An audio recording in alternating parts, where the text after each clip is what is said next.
Hello, everyone, and welcome to the Louis Van Amstel podcasts with yours truly, Louis Van Amstel.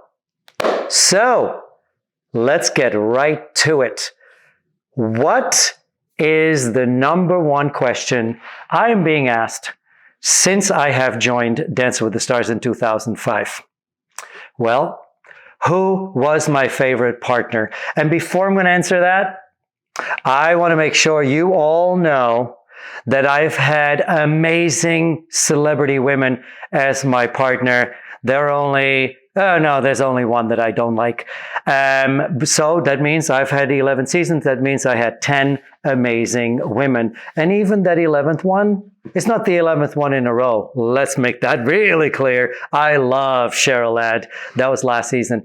And I just kicked my own stand. Don't I look pretty, by the way? I got a ring light behind. I'm all set up. Anyway, back to that one. So I love Cheryl Ladd. Let that be very clear. There was only one, and we had a great season in that season. But it was when her book came out and she started trash talking, not only me, but others. That's when I lost respect. Anyway, I'm not going to waste any time talking about that person. Who was my favorite partner? I've had amazing women, but in season 9, I had Kelly Osbourne. And that was my favorite season. And I guess for the next couple of minutes, well, you better have a cocktail or coffee or tea because I have things to say about that season. For one, when I met Kelly Osbourne, I actually didn't meet Kelly first. I met Ozzy Osbourne first.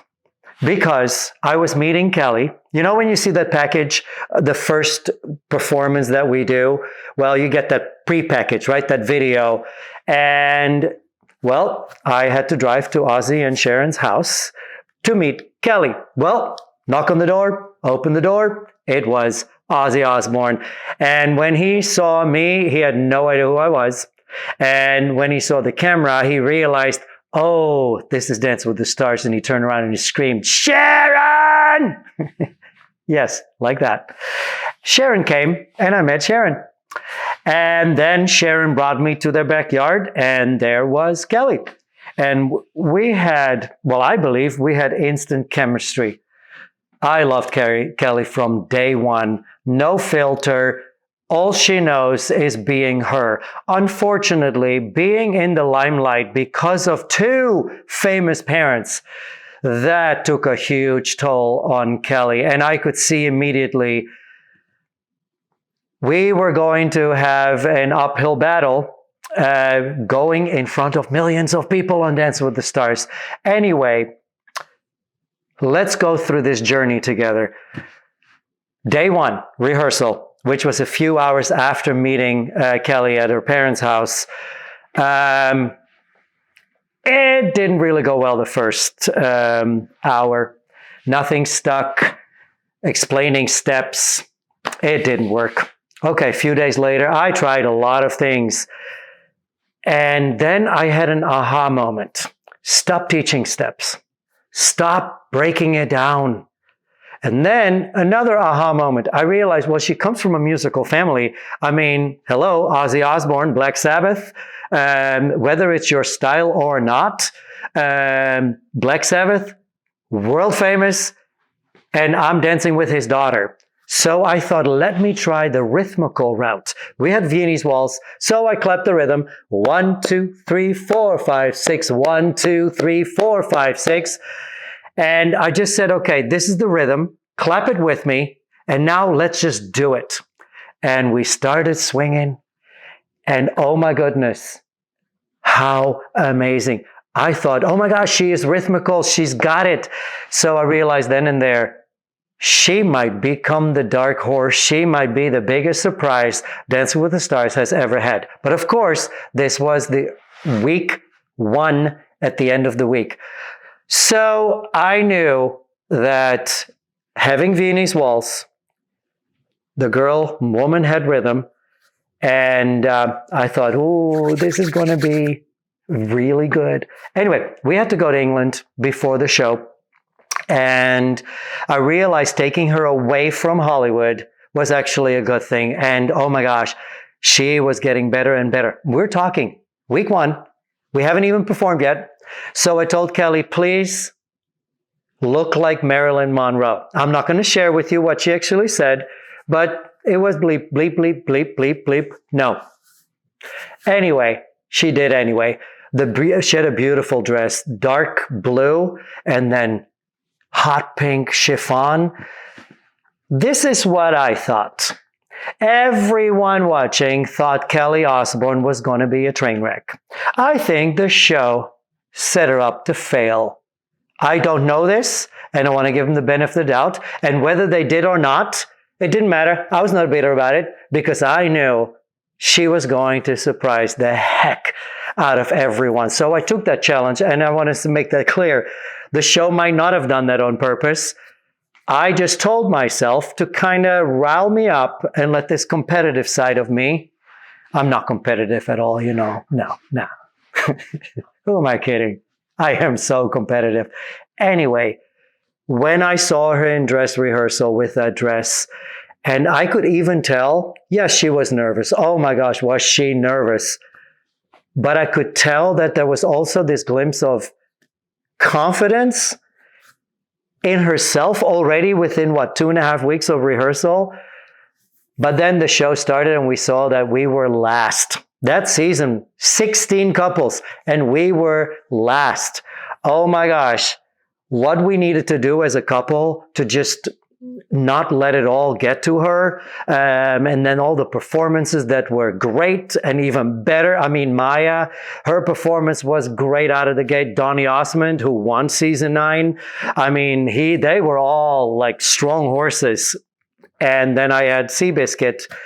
But if you watch Seabiscuit, you know what happened at the end. So, anyway, it was our turn.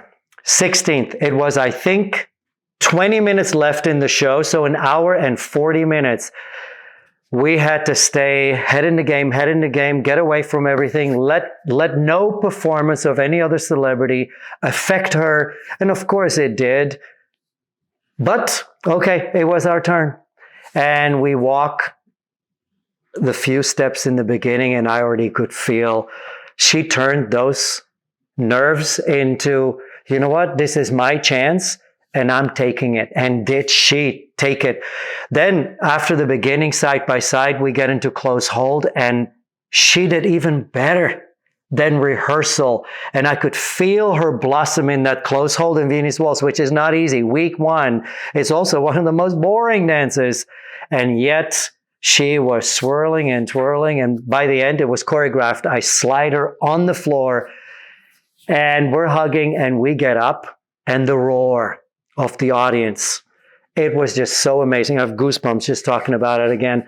And then, oh my gosh, I'm trying to not get emotional right now. But if you go into memory lane and you live it again, it's like it was yesterday. I look over with Kelly, and in the corner is Sharon and Ozzy sitting front row, bawling. It was just an amazing time. That was week 1. Then week 2. And I'm going to speed up the process right now, but I hope, and look, since you can find these podcasts on YouTube, you can find Kelly Osbourne and Louis Van Amstel, season 9, Viennese Waltz, week 1. See it. If you weren't there to see it live on TV, please YouTube it and look at her. It's not about me. It's about what she did within 3 weeks. Well, week 2, tango, we're starting, and she makes a mistake, and she tells me while in close hold, thank heaven, in tango, we have to be in close hold. She said, I can't do this. I can't do this. You made one mistake. Oh, yes, you can. Oh, she wanted to walk off the floor. And I went into a grip, and she could not get out. And she continued towards the end, but she felt so deflated. Week 2, and the judges, of course, saw it, but respect to the judges, They, of course, had to comment on that they saw that she made a mistake and was kind of not present the way we won. But they were kind. So thank you, Bruno, Len, and Carrie Ann. Then I hear afterwards, what happened? Oh, and that pissed me off. Oh, that pissed me off. I'm not going to name names because it's not about that. But because she was a recovering addict, she'd been in rehab multiple times, a person offered her drugs the day of the show. And the intent might have been to make her feel better, to deal with the nerves, because that person might do that. But a recovering addict, you're offering that person drugs the day of the show? I am so proud of Kelly. That was such a turning moment because she said no. She walked away. But emotionally and mentally, pardon my language, you can make a bleep, fuck drugs. And I am so content that she said no, but it screwed with her brain. Anyway, thank you for all those votes. We were not in the bottom. We were saved. And then it was week 3, Charleston. And then on and on and on. Week 4, week 5. And oh my gosh, as we were saved by you, her dancing became better and better. And she started enjoying it. And that, if you're on the first row seat, being the partner, seeing her blossom, seeing the trial and tribulation, if I say that correctly, we went through it all. And then it was, of course, week 7, week 8, better dancers. Well, they thought they were better dancers. They went home and Kelly was still there becoming a better and better dancers. And then I remember semifinal, quick step. We went to New York for press and she was complaining about her toe. Long story short, she was dancing on a broken toe. Quick step, all that hopping, jumping. And then on top, I remember it, we were sitting in the car service from the airport to the city. Her dad calls that her dog just passed away. Oh my gosh, that poor girl. Broken toe, quick step. Then you have to deal with the news. Your dog just passed away. And oh, it was a little cute Pomeranian. Anyway, did she give up? No, she did. She actually turned it around and YouTube it. You can YouTube every single dance, but that quick step, the way she looked, the way she dealt with that news, her toe, nothing at that point, nothing was going to stop her. And then we had Rumba, Angels, Robbie Williams, British artist, famous song, and we did Rumba. And what she did in that Rumba, YouTube it. It was just amazing. And then we got the news. Standing there, we made the final. And then in that final, it was for us winning. It didn't matter if she was third, second, or winning. Didn't matter. Making that final was absolutely amazing. And we were just having a good time. And for our freestyle, we chose Gloria Gaynor's Survivor. Survive. I will survive. And what an appropriate song I felt, because week 1, she was petrified. But then, slowly but surely, against all odds, bit by bit, piece by piece, she was just better and better, piece by piece, and made it to the final. She got third. Maya, very much dance experience, got second. And Donny Osmond, that has been on stage since, I don't know, he came out of the womb, won that season. And let me tell you, he was a worthy winner. I love Donny Osmond. He was worthy. If Kelly would have won, of course, it would have been great, but making that final, it was so life-changing, not just for Kelly. It was life-changing for me. That as a pro dancer, not a psychologist, not a psychiatrist, not someone that is experienced dealing with people, helping people that have addiction. And yet, dance, ballroom dancing, Dancing with the Stars, affected her life in a way that I'm so grateful for that show, for giving all of us that opportunity to help others. And I'm actually really emotional, not just because of that, but what I'm about to say. And Kelly, if you ever see this, hear this,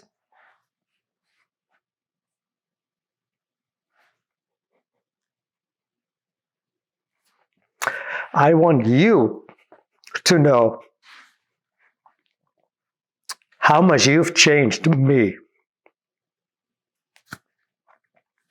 as a human,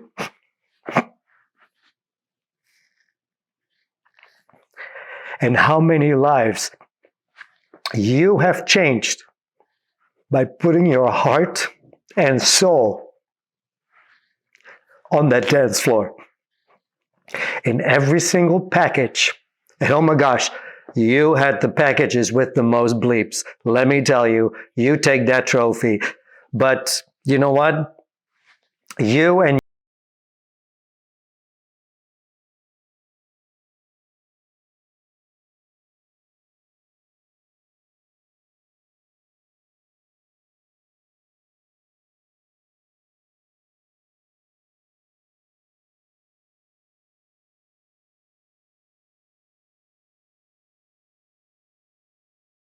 get me in trouble with my fiance. So here we are. And I'm not making this shit up here. Again, I have had amazing partners from season 1, Trista Sutter, to Cheryl Ladd, season 31 last season on Disney Plus, All-Star season, Sabrina Bryan. Oh my gosh, did we have an amazing season. Monique Coleman, season 3.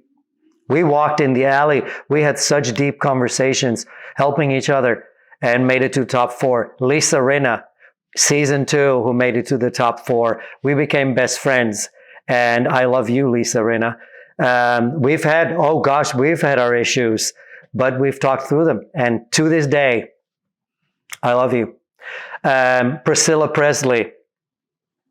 Of all the years after Dancing with the Stars, I see Priscilla Presley the most. We have dinners when I'm in LA, and the wealth and the integrity of Priscilla, you. I mean, I've been blessed to have so many fantastic partners. I was a big fan of Margaret Cho. Oh my gosh, you are so wrong in so many ways in your comedy. But to me, you say what so many people think. I had a wonderful time with Margaret Cho. There are some things that I'm not happy about that season, and I might talk about it in my podcast, but it's still, I have enjoyed that season, even though it was 3 weeks. I will absolutely talk about what went wrong week 3 with that rainbow dress. If you remember that, I'm going to talk about that because it doesn't sit well with me even 13, 14 years ago. And then Paula Deen. Oh my gosh, do I love me some Paula Deen. And if you were wondering, that accent is the same on and off camera. She is just one hoot. And what a woman that lives life. Whatever happened to her in 2013, not fair. Not fair. But that's not what this is about. I just want to share that I've had amazing, amazing women. But the question was, what was my favorite season and favorite celebrity? Because of the journey, Kelly Osbourne. And fun fact, she was flower girl at my wedding in 2017. So I was really, really happy that she came. And I'm going to talk more about that. And you know what? I truly hope that I'm going to have a podcast with Kelly so we can talk one-on-one about it. But cross my fingers because they're busy with their podcast. They are traveling like crazy. And Kelly is a very happy mom right now. So thank you guys for listening through the journey of season 9. And hopefully it's a satisfying answer. Who was my favorite partner? Thank you, guys. Bye.